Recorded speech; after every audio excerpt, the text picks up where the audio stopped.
હવે સૌથી પહેલાં તો પ્રથમ વખત આપણી સોસાયટીની અંદર એક શિક્ષણ ક્ષેત્રે સન્માન સમારોહ યોજવામાં આવ્યો છે. તો સૌથી પહેલાં આપણું જે મદીના ટ્રસ્ટ અને કમિટી છે એમનો આપણે આભાર માનીને સૌથી પહેલાં તેમને તાળીઓથી વધાવી લઈએ. અને આજનો ખાસ હેતુ કે આપણે જે શિક્ષણ ક્ષેત્રે આજે મીટિંગ કરી છે, જે સમારોહ છે, એની અંદર શિક્ષક તરીકે મારી માટે એક મને જે બે શબ્દ કહેવા માટે જે મોકો આપ્યો છે તેનો પણ હું આભાર માનું છું. અને આજનો મુખ્ય હેતુ એ છે કે હું તમને એક ઇંગ્લિશમાં એક કહેવત છે કે come out from your limitation. આનો મતલબ એવો થાય કે તમે તમારી મર્યાદામાંથી બહાર આવો. કેલિફોર્નિયા યુનિવર્સિટી માટેનો એક શબ્દ છે. હવે મારી વિનંતી રહેશે કે આવનારી 5 થી 10 મિનિટ જેટલા વિદ્યાર્થીઓ અને વાલી જેટલા અહીંયા ઉપસ્થિત છે બધા માટે આ સંજોગ જરૂરી રહેશે.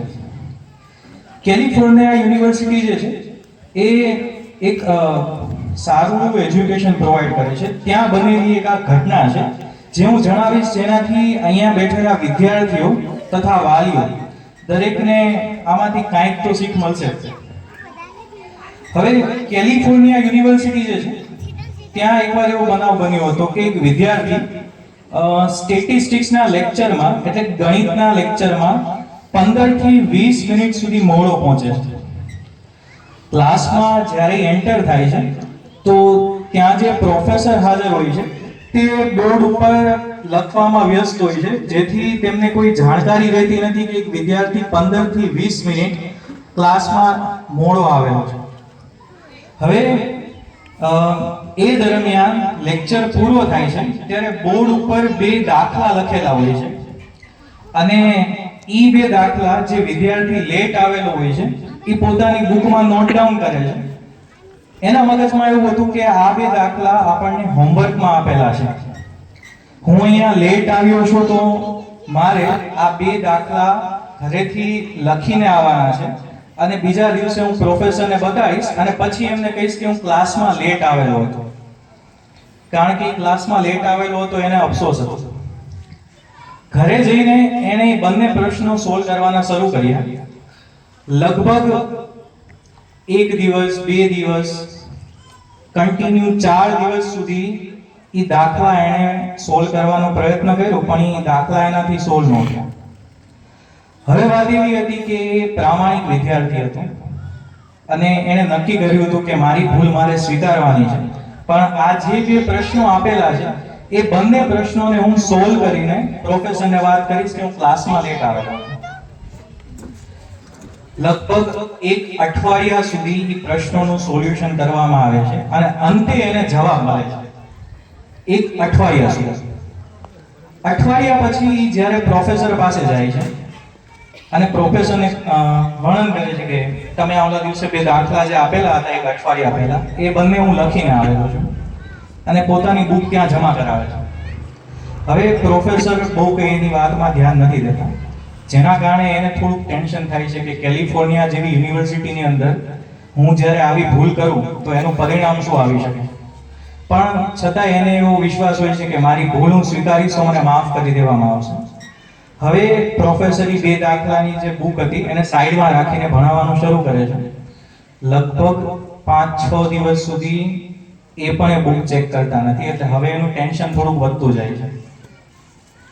પછી લગભગ 2 અઠવાડિયા પૂરા થયા બાદ એને એવું થાય છે કે હું જે દિવસે લેટ આવેલો હતો તો હવે કોઈને ખબર નહીં હોય, પણ એને જે બુક ચેક કરવા આપેલી હતી પ્રોફેસરને એ બુક પણ ત્યાં નથી હોતી. અને 15મા દિવસે પ્યુન આવીને એને બોલાવે છે કે તમને પ્રિન્સિપાલની ઓફિસમાં બોલાવવામાં આવેલ છે. એટલે હવે એને યાદ આવે છે કે જે હું 15 દિવસ પહેલા ક્લાસમાં લેટ આવેલો હતો એ વાતની કદાચ ખબર પડી ગઈ છે. એ જ્યારે પ્રિન્સિપાલની ઓફિસમાં જાય છે ત્યારે જોવે છે કે અહીંયા સ્ટેટિસ્ટિક્સના પ્રોફેસર તો પહેલેથી હાજર હતા. એટલે હવે એનું ટેન્શન થોડુંક હજી વધવા માંડે છે કે હું જે લેટ આવેલો હતો એ જાણ થઈ ગઈ છે. પણ જ્યારે ઓફિસમાં દાખલ થાય છે ત્યારે જોવે છે કે માત્ર સ્ટેટિસ્ટિક્સના પ્રોફેસર નહીં પણ કોલેજના બધા પ્રોફેસર ત્યાં હાજર હતા, તેના સિનિયર પણ ત્યાં હાજર હતા અને એને ખુરશી ઉપર બેસાડવામાં આવે છે. એટલે હવે એના મગજમાં ઘણા બધા પ્રશ્નો થાય છે કે જે તે સમયે મેં જે ભૂલ કરી હતી એ મેં ન કરી હોત તો સારું હતું. ઘણા બધા પ્રશ્નો એના મગજમાં હતા. પણ પ્રિન્સિપલ દ્વારા પહેલો પ્રશ્ન એને પૂછવામાં આવે છે અને એણે જે બે પ્રશ્નો સોલ્વ કરેલા હતા એ બુક એની સામે રાખવામાં આવે છે અને એને કહેવામાં આવે છે કે આમાં કરેલા પ્રશ્નો તમે જાતે સોલ્વ કરેલા છે કે તમે કોઈની મદદ લીધેલી છે. આ વાત સાંભળતા એનું ટેન્શન હજી વધવા માંડે છે કે મારી ઉપર હવે કોપી કેસ થવાનો છે અને એ ટેન્શનમાં હોય છે. ત્યારે તે સ્ટેટિસ્ટિક્સના પ્રોફેસર એને કહે છે કે આ બે પ્રશ્નો જે છે એ મેં આપેલા હતા ત્યારે તારું ધ્યાન ક્યાં હતું એમ. હવે જ્યારે આ પ્રશ્ન એની સામે આવ્યો ત્યારે તને યાદ આવ્યું કે આ બે પ્રશ્નો જ્યારે બોર્ડ ઉપર લખેલા હશે પ્રોફેસરે એ સમયે તો એ ક્લાસમાં હાજર નહોતું. લગભગ 15 થી 20 મિનિટ ક્લાસમાં લેટ આવેલો હતો. એટલે હવે છુપાવવા જેવું કંઈ હતું નહીં. એટલે એણે પ્રોફેસરને બધી વાત કરી દીધી કે હું એ દિવસે ક્લાસમાં લગભગ 15 થી 20 મિનિટ લેટ આવેલો હતો અને જ્યારે તમે આ બે પ્રશ્નો લખેલા હતા ત્યારે હું ક્લાસમાં હાજર નહોતો. આ વાત સાંભળીને ત્યાં ઉભેલા બધા જ પ્રોફેસરો, બધા જ સિનિયર જે હતા એના, આ બધા વિચાર કરે છે અને એમને જે દિવસનો જે આખો જે સંજોગ હતો હવે એમને મગજમાં બેસે છે. હવે એ જે પ્રિન્સિપલ હતા એ એને સમજાવે છે અને તમને પણ જાણીને નવાઈ લાગશે કે હકીકતમાં બધા એનું સન્માન કરે છે. એનું રીઝન એ છે કે જે દિવસે પ્રોફેસરે બોર્ડ ઉપર બે પ્રશ્નો લખેલા હતા એ દિવસે જ્યારે 15 થી 20 મિનિટ ક્લાસમાં લેટ પહોંચ્યો હતો, વાસ્તવિકતામાં એ બે દાખલા પ્રોફેસરે એટલે લખેલા હતા કે એ મિસ્ટ્રીના બે અનસોલ્વ પ્રશ્ન હતા. મતલબ કે હજી સુધી કોઈએ પણ આ પ્રશ્નો સોલ્વ કરેલા નહોતા. તો પ્રોફેસરે એટલે લખેલા હતા કે તમારે આ બે પ્રશ્નો નથી કરવાના કારણ કે આ બે પ્રશ્નો તો હજી સુધી મારાથી પણ નથી થયા. બરાબર છે. અને ઈ જે વિદ્યાર્થી જ્યારે લેટ આવેલો હતો તો એને ખબર જ નહોતી કે આ બે પ્રશ્નો તો પ્રોફેસરથી પણ નથી થયા, કે આ મિસ્ટ્રીના બે અનસોલ્વ ક્વેશ્ચન છે. હવે આ આખી જે મેં તમને વાત કરી આનું મોરલ એક જ નીકળે છે. ક્લાસમાં 15-20 મિનિટ લેટ આવવું આનો મોરલ નથી. મોરલ એ છે કે વિદ્યાર્થીને ખબર જ નહોતી કે આ બે પ્રશ્નો તો કોઈનાથી નથી થયા. સમજાય? બાકીના જેટલા વિદ્યાર્થીઓ હતા એમને એવું હતું કે આ બે પ્રશ્નો હજી સુધી કોઈનાથી નથી થયા તો મારાથી તો નહીં જ થાય. મતલબ કે એમણે પોતાની લિમિટ બાંધી દીધી હતી. મેં તમને શરૂઆતમાં જ એક સેન્ટેન્સ કીધું હતું કે come out from your limitation. મતલબ કે તમે તમારી મર્યાદામાંથી બહાર આવો. મતલબ કે જ્યારે તમને ખબર નહીં હોય કે તમારી મર્યાદા અહીંયા સુધીની જ છે. ઘણીવાર આપણને ખબર છે કે આપણી મર્યાદા આપણે પોતે જ નક્કી કરી લઈએ છીએ કે ભાઈ આપણે અહીંયા સુધી જ પહોંચી શકીએ છીએ. તો જે ધોરણ 10 અને 12 ના વિદ્યાર્થી છે કે જેમને કરિયર માટે હવે એક સ્ટેપ લેવાનું છે, તો તમે કોઈ પણ સ્ટેપ લ્યો તો તમે પોતાની ઉપર વિશ્વાસ રાખો અને તમે એમાં આગળ વધો. એવું ક્યાંય વિચારવાની જરૂર નથી કે હું આટલું જ કરી શકું. તો આ આખી સ્ટોરી તમને એ જ સમજાવે છે કે તમારે તમારી લિમિટેશન્સ ક્યાંય બાંધવાની જરૂર નથી. અને અંતમાં બીજી એક વસ્તુ કે સૈયદ દાદા બાપુ કાદરી એમનું એક ફેમસ સેન્ટેન્સ છે, આપણે ઓળખીએ છીએ સાવરકુંડલાના સૈયદ દાદા બાપુ કાદરી જે અલ્લાહના વલી થઈ ચૂક્યા છે. એમણે એક વાત કીધી હતી કે if you lost money then nothing is lost. મતલબ તમે પૈસા ગુમાવો છો તો તમે કાંઈ ગુમાવતા નથી.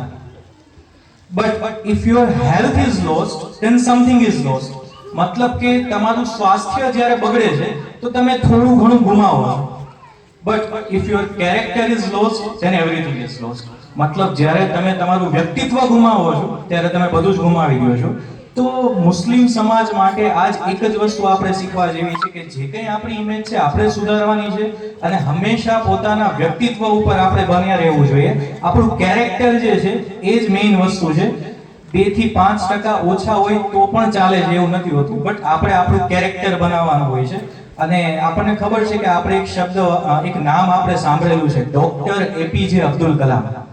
એમના નામ આગળ ડોક્ટર લાગે છે. અહીંયા બેઠેલા વિદ્યાર્થીઓને લગભગ ખબર હશે કે ડોક્ટર ક્યારે લાગે. યા તો આપણે એમબીબીએસ કરીએ, એમડી કરીએ, અથવા તો તમે પીએચડી કરો. પીએચડી કરો તો નામ આગળ ડોક્ટર લાગે. અબ્દુલ કલામ પાસે પીએચડી ની કોઈ ડિગ્રી છે નહીં.